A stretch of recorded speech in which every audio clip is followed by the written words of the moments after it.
마지막 때에 대한 비유를 통해서 하나님은 교회와 성도들에게 한 가지 메시지를 주시는데, 그 메시지는 무엇입니까? 깨어 있으라는 겁니다. 깨어 있어라. 성경에서 말하는 마지막 때의 뉘앙스는 어떤 때냐면요, 고통받는 때라는 거예요. 고통이 증가하는 때라는 거예요. 세상의 기술은 고통이 없을 것처럼 얘기하고 있어요. 테크놀로지가 모든 것을 해결할 수 있는 것처럼 얘기하고, 정치가, 경제가 모든 것을 해결할 수 있는 것처럼 얘기하고, 우린 선거 때마다 그런 이야기를 많이 들어요. 그러나 그렇지 않죠. 성경적으로 보면 말세에 고통하는 때가 이른다고 얘기해요. 그리고 제가 믿기로는 우리는 그 때를 통과하고 있는 거예요. 그러니까 내가 인정하든 인정하지 않든 고통은 증가될 것이에요. 마음의 고통, 육체적인 고통, 아니면 뭐 경제적인 고통이든, 이 모든 것들은 분명히 이 시대 가운데 증가하고 있습니다. 자, 그럼 우리는 그리스도인으로서 질문을 해봐야 돼요. 이 고통이 무엇인가? 이 고난, 이 고통과 고난이 우리에게 주는 메시지는 무엇인가? 네, 여러분, 성경의 확실한 메시지는 하나님이 그 답을 갖고 계신다는 거예요. 할렐루야. 그러면 하나님께서 고통과 고난을 왜 주시느냐? 궁금하시잖아요. 왜 주시겠습니까? 그것은 질문하기 위해서 주시는 거예요.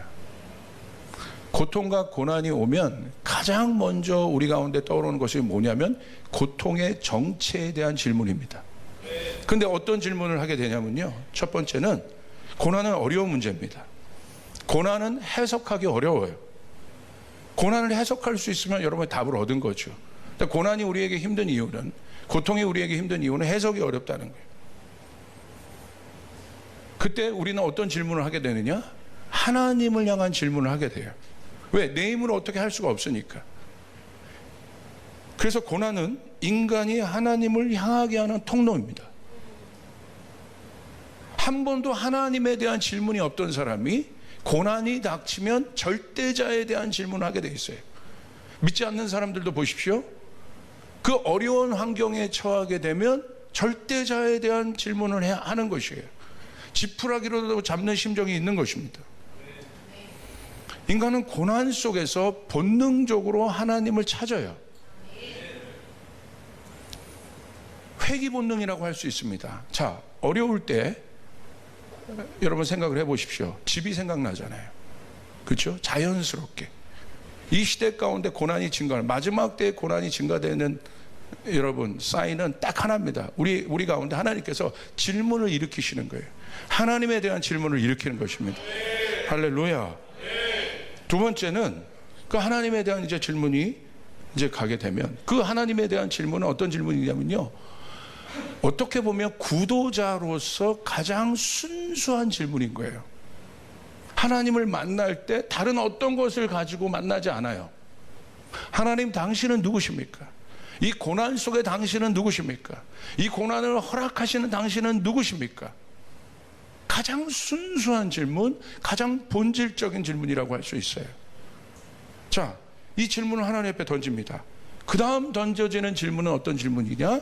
나에 대한 질문이에요. 결국 마지막은 이 고통의 당사자가 되는, 이 고난의 당사자가 되는 나에 대한 질문으로 귀결됩니다.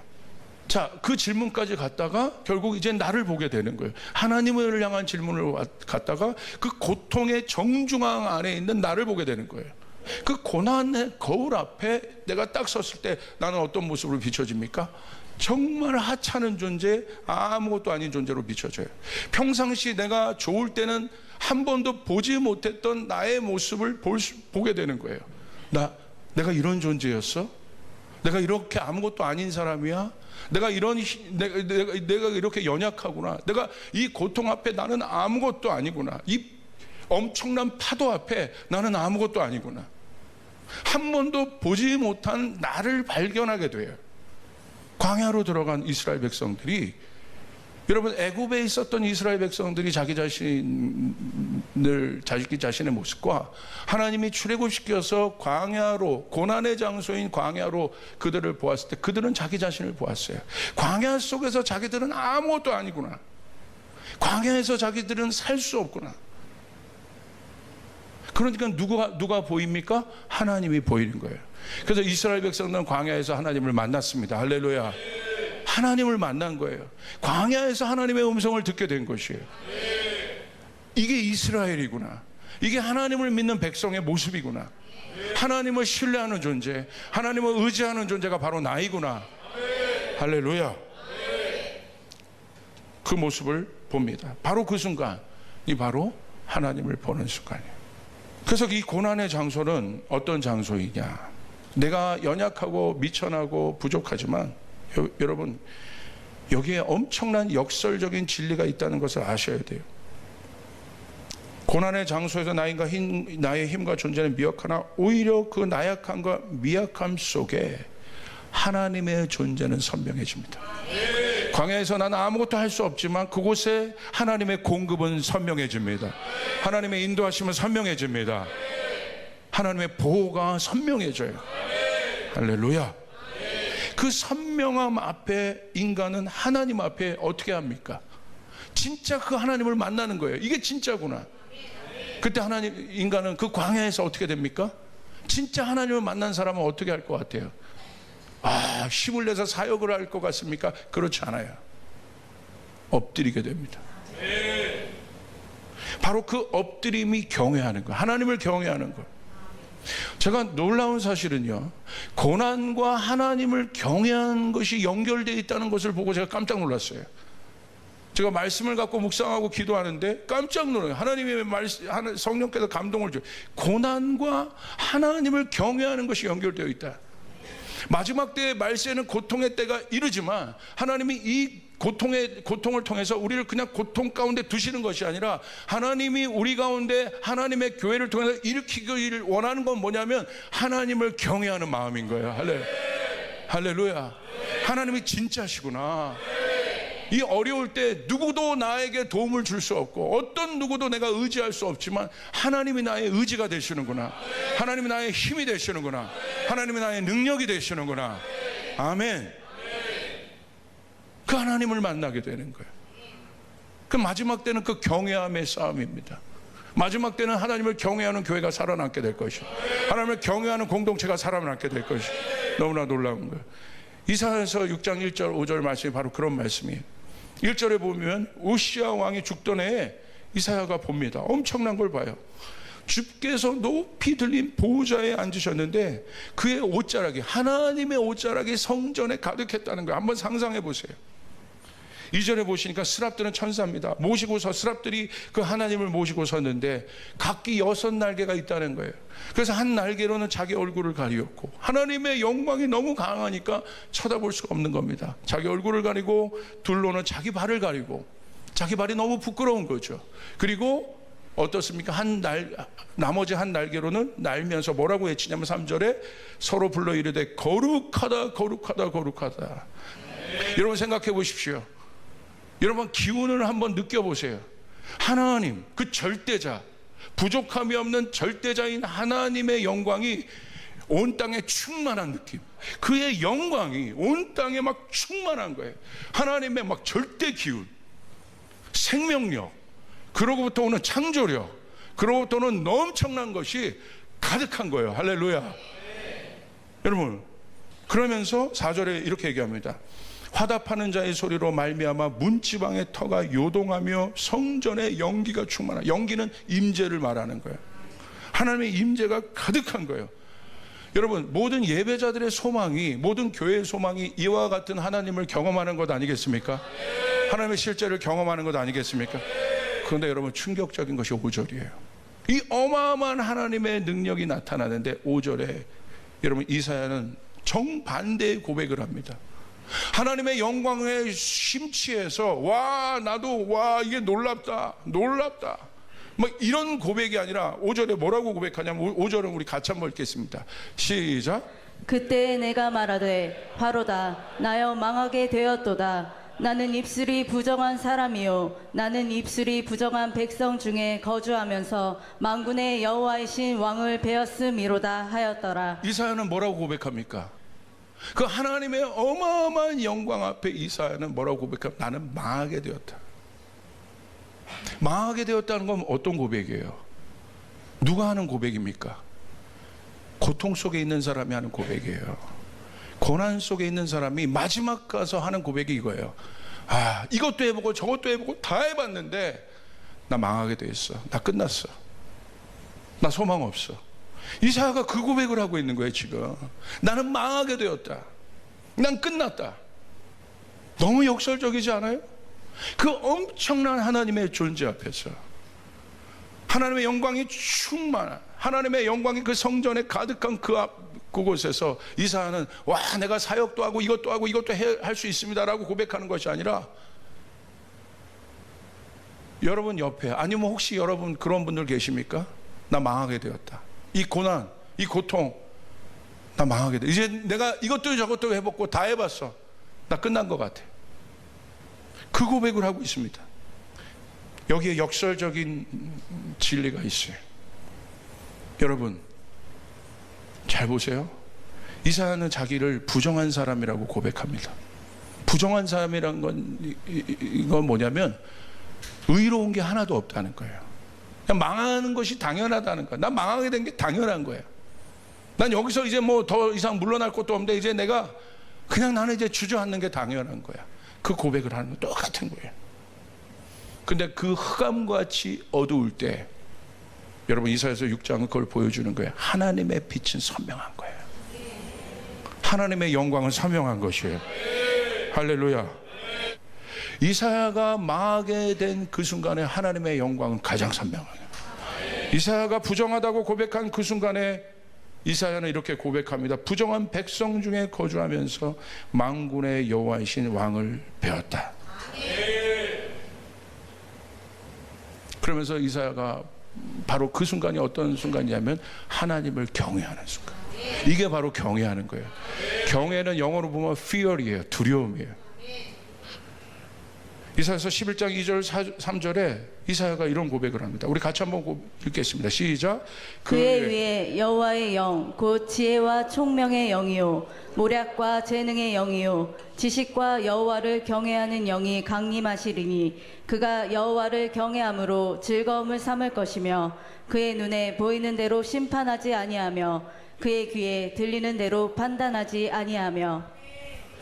고난이 있어서 우리의 육신이 연약해지고 우리의 생각과 이 모든 것들이, 환경이, 내 자신이 연약해지는 것 같지만 여기 역적인 원리가 있습니다. 바로 그때 하나님의 빛은 선명해집니다. 3절에 보면 여호와를 경외함을 즐거움으로 삼을 것이다. 이게 비밀인 거예요. 나의 즐거움이 아니라, 나는 망하게 되었지만 바로 그때 드디어 내가 발견하게 되는 여호와의 빛, 여호와의 위로, 여호와의 도움, 여호와의 승리, 이것이 나의 기쁨이 되는 순간이에요. 할렐루야. 이 즐거움은 인간의 즐거움과 완전히 다른 즐거움이에요.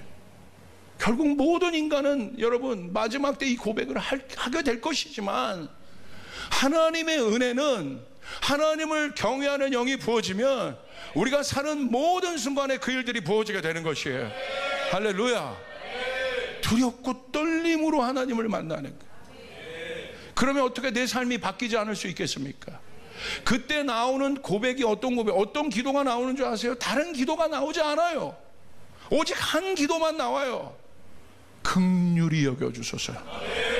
하나님의 mercy, have mercy on me, God. 하나님 우리를 긍휼히 여겨주십시오. 하나님 이 나라를 긍휼히 여겨주십시오. 하나님 이 백성을 긍휼히 여겨주십시오. 하나님의 긍휼 앞에, 하나님의 긍휼이 없이는 내가 설 수 없는, 긍휼은 무엇입니까? 그냥 일방적으로 힘 있는 자가 베풀어주는 은혜가 긍휼인 거예요. 바로 그 순간, 여러분 그 다음 단계가 어떤 단계인 줄 아십니까? 그 긍휼을 구할 때, 그 긍휼을 구하는 사람은 어떤 사람은 내가 아무것도 아니라는 걸 알게 돼. 그래서 하나님이 고난을 주시는 거예요. 광야로 들어가서 이스라엘 백성들에게 말씀하시는 거예요. 너는 아무것도 아닌 거예요. 내 힘으로는 한 발자국도 걸을 수 없고, 내가 농사하고 뭐 농사도 질 수 없지 않습니까? 광야에서 하나님의 공급 없이는 내가 살 수 없는 존재라는 것을 알게 됩니다. 그러니까 여러분 가장 강력한 기도는 뭔지 아십니까? 긍휼하기를. 긍휼을 구하는 거예요. 그게 바로 고난의 장소. 근데 그 다음 단계 어떤 단계냐? 오히려 내가 연약하고 부족하고 부정한 존재인 것을 알기 때문에 그 흑암 속에 하나님의 능력은 선명해지고 하나님의 빛은 선명해집니다. 하나님의 은혜는 선명해지기 시작합니다. 그래서 하나님을 경외하는 사람에게 주어지는 그 다음 단계에 여러분 하나님의 축복은 뭔지 아십니까? 권능입니다. 아멘. 하나님을 경외하는 교회에게, 하나님을 경외하는 리더에게 하나님은 권능을 주세요. 땅을 통치할 권능을 주세요. 그래서 하나님을 경외하는 리더가 서면 교만할 수가 없는 거예요. 자만할 수 없는 거예요. 개미가 느끼는 힘의 가중도를 한번 생각해. 그냥 우리가 쭉 누르면 그냥 터지는 거죠. 그냥 조금만 눌러도 개미가 확. 빌리그람 목사는 그렇게 표현한 거예요. 자신이 개미보다 못한 존재. 하나님이 조금만 이렇게 해도 내가 압도당해서 아무것도 못하는데, 그러니까 빌리그람 목사님 안에 하나님의 권능이 나타난 모든 영역을, 모든 영역의 리더에게 영향을 주는 하나님의 권능이 실제가 된 여러분, 비밀이 뭔지 아십니까? 하나님을 경외하는 것이에요. 할렐루야. 하나님을 경외할 때 권능이 부어지기 시작하는 거예요. 아는 거예요. 내가 아는 것이 아니구나. 자, 마지막입니다. 이제 고난 속에, 그렇다면 그 고난 속에 하나님이 우리와 함께 하시다는 증거가 무엇인가? 첫 번째, 시간이 갈수록 평안과 기쁨이 증가됩니다. 자, 잘 보세요. 고난은요, 꼭 그런 것 같아요. 제가 굳이 이런 설명을, 이런 그림을 그려야만 조금 이해가 될 것 같은데, 고난은요, 깊은 심해에 다이브하는 것 같은 거예요. 그러니까 물 표면에서는 사람들이 막 찰랑찰랑거리고 막 거기 굉장히 시끄럽고 그러잖아요. 물 표면에. 그런데 심해는 어떻습니까? 아무나 갈 수가 없어요. 숙련된 다이버들만 갈 수 있어요. 근데 여러분 그 다이버들 영화 한번 보십시오. 깊이, 저도 한 5m, 10m만 들어가도 벌써 이퀄라이징 하면서 막 들어가도 이게 이 수압이 벌써 다릅니다. 벌써 느낌이 달라요. 위에 공기와 밑에 공기가 완전 달라요. 그런데 여러분 영화나 이런 데 보시고 뭐 다큐멘터리 보시면 막 100m씩 들어가는 다이버들 있지 않습니까? 어떻습니까? 그들이 뭐라고 고백? 너무 고요하다는 거예요. 너무 조용하다는 거예요. 그런데 어떤 거냐면, 고난은 어떤 거냐면, 그 깊은 곳으로 들어갈 때 왜 고난이 힘드냐면요, 낯선 거예요. 낯섦. 고난이 낯설므로 오는 거예요. 내가 평상시 때는 못 경험했던 감정들이잖아요. 두려움, 우울함들. 그것들이 낯선 거예요. 근데 대부분의 사람들은 그 심해에서 무너집니다. 두려워합니다. 그러나 그 심해로 우리를 이끄시는 분은 하나님이신 거예요. 그 깊은 곳으로 우리를 이끄시는 분은 하나님이신 거예요. 왜 더 깊은 곳으로 다이버들이 가려고 하겠습니까? 다른 세계가 있기 때문에, 다른 비밀이 있기 때문에, 낯선 것뿐입니다. 제가 깜짝 놀랐어요. 고난을 제가 풀어내려고 어떻게든지 하나님 앞에 기도하는데 낯설미라는 단어를 주셨어요. 고난이 낯설다? 맞지. 낯선 거지. 그 낯설미 내게 힘든 거야. 무슨 말입니까? 그 처음에 다이버들이 밑으로 들어갈 때 그 심해가 낯설지만 점점 들어갈수록 뭐를 찾았습니까? 안정을 찾습니다. 적응하기 시작합니다. 바로 적응되는 그 시점에 뭐가 열립니까? 누구도 경험해보지 못한 기쁨이 열리는 거예요. 누구도 경험하지 못하는 여러분 평강이 열리게 되는 거예요. 할렐루야. 낯설지만. 그래서 여러분 로마서 8장 6절에 바울은 이렇게 고백했어요. 육신의 생각은 사망이요 영의 생각은 생명과 평안이니라. 하나님과 더 깊어. 나를 고난이라고 읽지만 우리는 뭐라고, 고난이라고 쓰지만 우리는 뭐라고 읽어야 돼요? 깊은 축복의 장소라고 읽어야 돼요. 그러니까 이 인간이 만들어낸 고난이라는 이 언어에 담겨진 것들이 이게 상당히 강해요. 그러나 우리는 다르게 해석해야 된다는 거예요. 세상 사람이랑 똑같이 보면 안 된다는 거야. 고난이라고 쓰지만 우리는 고난이라고 해석하면 안 돼요. 그곳에 하나님의 축복이 있는 것이에요. 아멘. 깊은 곳. 누구도. 근데 그 낯설미 어려운 거예요. 그래서 여러분의 구체적으로 말씀드린 거예요. 그 낯설미 처음에는 좀 어렵다. 그러나 그 순간에도 하나님을 신뢰하고 붙잡고 말씀 붙잡고 나가면 여러분 무엇이 증가됩니까? 여러분 평강이 증가됩니다. 할렐루야. 기쁨이 증가되기 시작해요. 생명력이 내 안에 증가되기 시작해요. 세상은 거기서 무너지는데 희한한 일들이 올라오기 시작하는 거예요. 낯설어서 힘든 겁니다. 그러나 하나님 말씀 붙잡으면 그 낯섦 가운데 금방 적응이 돼요. 사람은 적응하는 존재예요. 어둠에 가도 적응해요. 하나님이 그렇게 만드셨어요. 여러분, 하나님이 여러분 가운데 깊은 축복을 주실 것입니다. 하나님의 음성이 들리기 시작해요.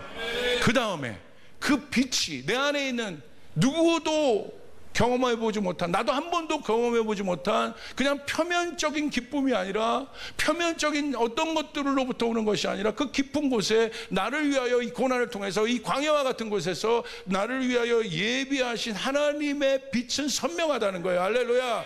하나님의 빛이 실제가 되기 시작한다는 거예요.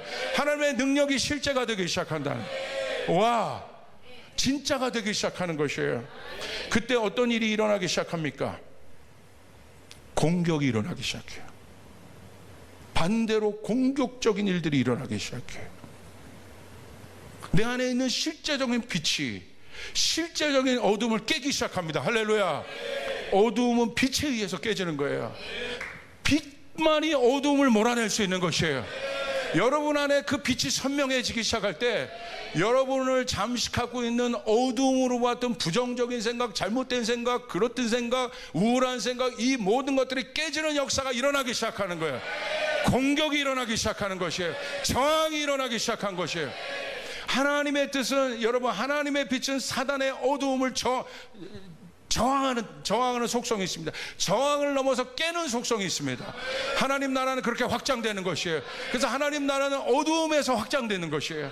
고난의 때 하나님의 나라는 확장됐다는 거예요. 사도행전 보십시오. 하나님의 나라는 고난의 때에 확장된 것이에요. 갑자기 그 다음 단계, 그 깊은 심에 들어가서 적응하기 시작한 그 사람에겐 평강과 기쁨이 넘쳐나면 물론 그 다음 단계 갑자기 기도가 바뀌어지기 시작하는 거예요. 그러면서 이렇게 선포합니다. 여러분 같이 선포해 볼까요? 빛이 어두움을 이긴다.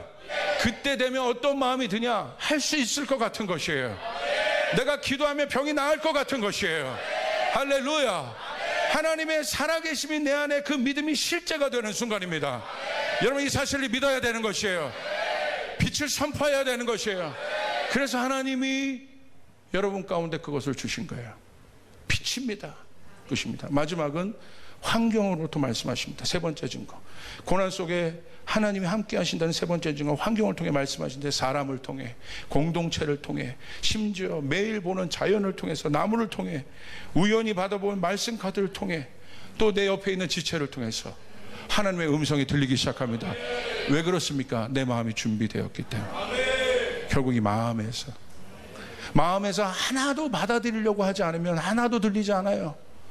그러나 이 고난을 통해서 우리의 마음이 부드러워지게, 그때 하나님의 음성은 모든 것에서 말씀하시는 거예요. 심지어 저기 메가커피 그 선전하는 손흥민이 나에게 손짓하는 거, 그게 믿음인 거예요. 그냥 엘리베이터에서 만난 집사님이 위로인 거예요. 집사님의 한마디가 위로인 거예요. 할렐루야. 왜 그렇습니까? 평상시는 아니지만 이게 고난이 있는 축복이에요. 그 소리들이 선명해지는 거예요. 내가 이 빛 가운데 있는 공동체 가운데 있다는 것이 얼마나 감사한지를 알게 되는 것이에요. 나를 위해 스몰 리더가 기도해 주는 것이 얼마나 감사한 것이 알게 되는 것이에요. 할렐루야. 하나님 말씀하시는 거예요. 하나님 우리 가운데 축복하시는 것이에요. 오늘 그 일들이, 이 세 가지 증거가 여러분 가운데 함께 있기를 바랍니다. 생명과 평안이 증가되어지고 빛의 파장의 역사가 일어나게 되고 환경으로부터 나와 함께 하시는 하나님의 확신이 우리 사랑하는 조이풀 성도님들에게, 여러분에게 있게 될 것입니다.